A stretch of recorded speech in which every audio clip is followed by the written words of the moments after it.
Anda kembali menyaksikan Dialog Halo Gambiran bersama Dr. Faradila, spesialis radiologi dari Rumah Sakit Gambiran Kota Kediri. Monggo saya ingatkan sekali lagi bagi Anda pemirsa JTV dimanapun Anda berada, Anda bisa bergabung bersama kami via telepon di 0354 454 4257. Anda bisa tanya-tanya seputar kesehatan utamanya yang sesuai dengan tema kita sore hari ini, yakni pemeriksaan radiologi canggih pada tumor payudara. Baiklah, saya akan melanjutkan perbincangan saya ini yang terputus tadi bersama Dr. Farah ya, dokter. Ya. Kalau tadi Dr. Farah sudah menjelaskan tentang perbedaan dari tumor dan juga kanker dan lain sebagainya ini. Faktor dari penyebabnya, faktor penyebab dari tumor payudara itu sendiri. Jangan dijawab dulu dokter, karena ini ada telepon masuk, kita angkat telepon dulu. Oke, halo, selamat sore. Selamat sore. Iya, dengan ibu siapa di mana? Dengan Rizky dari Tulungagung. Rizky dari Tulungagung. Monggo pertanyaannya nopo? Iya, Mbak, gini, ini kan saudara perempuan saya di payudara sebelah kanan ada benjolan dan kadang terasa nyeri.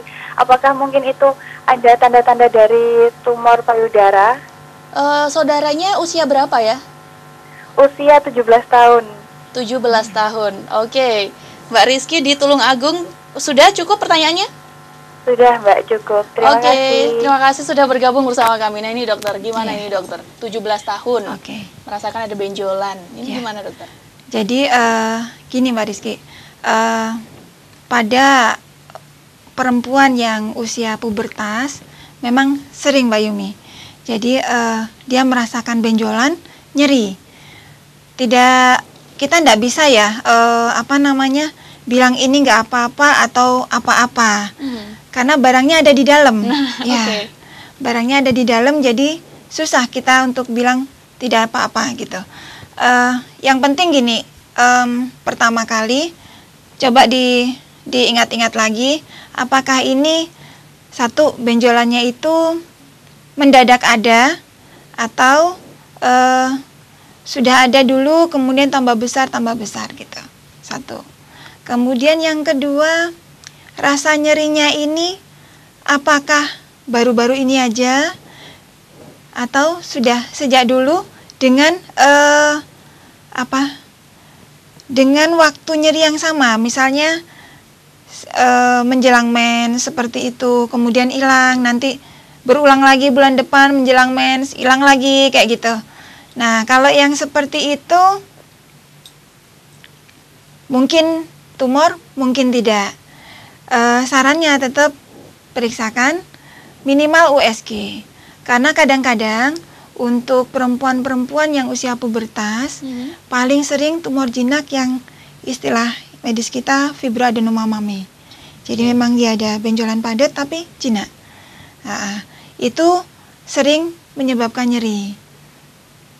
Dan memang sering pada perempuan-perempuan yang usia pubertas. Nah, pemeriksaannya sendiri setelah misalkan sudah dilakukan pemeriksaan begitu dokter, atau mungkin ada tindakan selanjutnya, operasi atau mungkin seperti apa?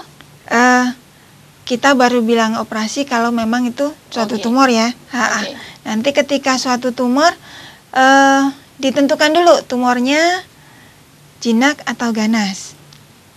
Kalau ganas ya saran utamanya pasti operasi. Kemudian kalau jinak, kalau tumor itu jinak, dia padat atau kistik. Kistik itu kita bayangkan semacam balon isinya air. Jadi dindingnya sangat tipis, isinya air. Kalau yang seperti itu tidak memungkinkan untuk diangkat. Kalau yang padat masih mungkin. Kalau yang kistik tidak memungkinkan diangkat. Cuman ada alternatif. Jika kistiknya besar, mengganggu, bisa diaspirasi, disedot cairannya. Itu akan sangat membantu membuat rasa nyaman, tapi tidak menjamin bahwa dia akan hilang total. Mungkin kembali lagi karena dindingnya kan produksi cairan terus di situ. Demikian Mbak Yumi kali ya. Terima kasih. Begitu ya Mbak Rizky, lebih baik dilakukan pemeriksaan begitu ya untuk memastikan apakah yang terjadi pada saudara Mbak Rizky tadi di Tulungagung. Baiklah dokter, saya kan lanjutkan lagi nih. Faktornya ini apa dokter? Faktor penyebab tumor payudara itu sendiri? Faktor genetik merupakan faktor utama. Oke. Jadi seseorang yang dia didiagnosa tumor, sebenarnya dia sudah membawa gen itu dari atas-atasnya, dari nenek moyangnya. Cuman mungkin saat itu tidak terdeteksi dengan baik. Dan satu ya, itu ya genetik.